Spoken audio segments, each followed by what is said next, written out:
everybody. Welcome to Davis Family Acres. Today we're going to do a video on a spray that we use in our garden, sorry about the wind, that really helps with powdery mildew, which you see here on these cucumber plants. It's the yellow spot. Sometimes it leaves white on the leaves, which is more noticeable on like the zucchini plants. For some reason, my cucumbers don't really turn white, but they definitely turn yellow.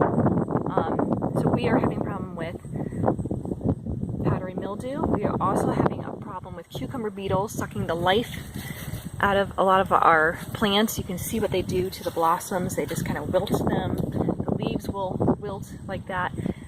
Stalks will kind of dry up. And then eventually you have plants that are not that healthy.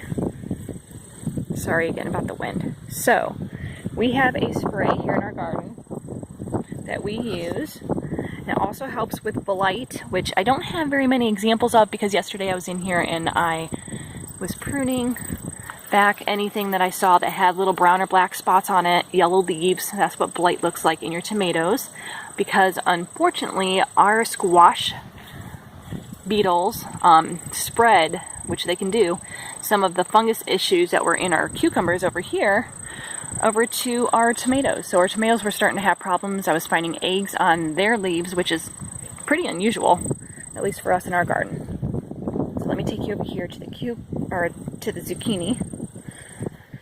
And this zucchini, you can't see it as much anymore because I already sprayed these this morning, but well, right here you can see. That is what powdery mildew looks like. So on the zucchini leaves, it shows up a lot more white than it does on the cucumbers. And it will start making little yellow spots just like that. So what we use in our garden is something that will combat both your fungus issues, so I have fungi, your bug issues, at least with any kind of beetle, so squash beetles, cucumber beetles, squash borers. It will work on them, it will work on the eggs, and also the babies, which are the nymphs. So I have pesty here, and then I wrote side. It's starting to come off because the neem oil will take all of this writing off eventually. So what we have here, if you want to screenshot it, is 1.5 tablespoons baking soda, 1 teaspoon neem oil. You honestly can use any kind of oil according to the recipe. You can use olive oil, you can use cooking oil. It just kind of helps everything mix up in there.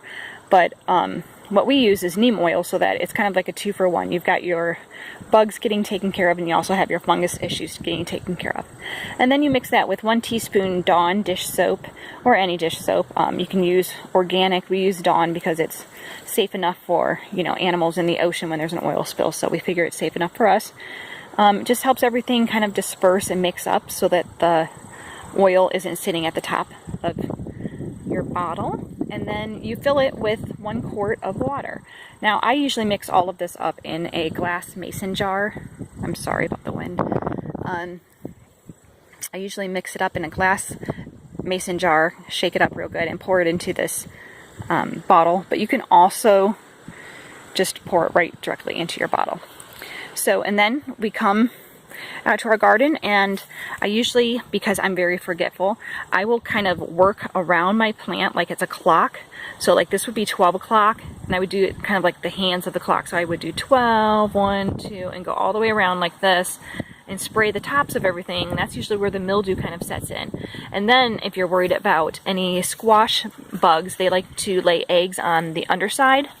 Sorry about my very green hands. Only time in my life I have a green thumb. They like to, I don't have any right now because I picked them all off yesterday with duct tape, which is another thing that you can do. Maybe I'll do another video on that.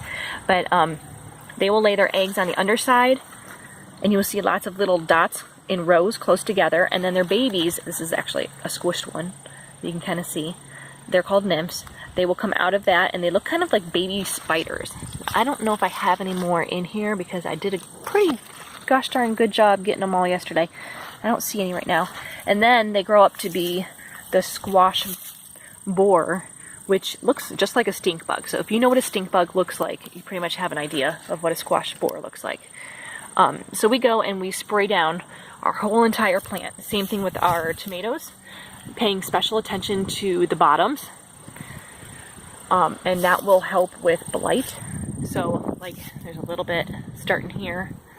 I was out here earlier, but I missed this, so I'm gonna snap it off now. But you want to spray the whole plant, paying attention to the undersides of things, in between things, where two branches, this is where I put all of the gross stuff that I'm going to take back and burn, where two branches cross is a lot of times, and leaves are very close together, like some of these, that's where the blight will set in. So it's a good idea, I was out here earlier, to clean up the bottom of your plants. These were in cages. I decided to stake them up. I made slings out of some of our t-shirts, because a lot of times when they're in stakes that don't have a lot of circulation, that's when the blight is going to set in. So, sorry about the wind again. Let me get over here. So we just go in and we spray down everything. So the top, pay special attention to the backs, behind, especially with cucumbers, I'll go down one side of this, then I'll come and I'll get the tops, because for some reason that's where our mildew sets in the most, so you can see where all of our yellow is for ours. And then I'll come and I'll do the back side, making sure I'm getting the backs of the leaves that I already got the fronts of, and then getting the fronts of these leaves that I already got the backs of. You get the idea. So that is what we do to take care of fungus and pests in our garden. If you have any questions, you can leave them below.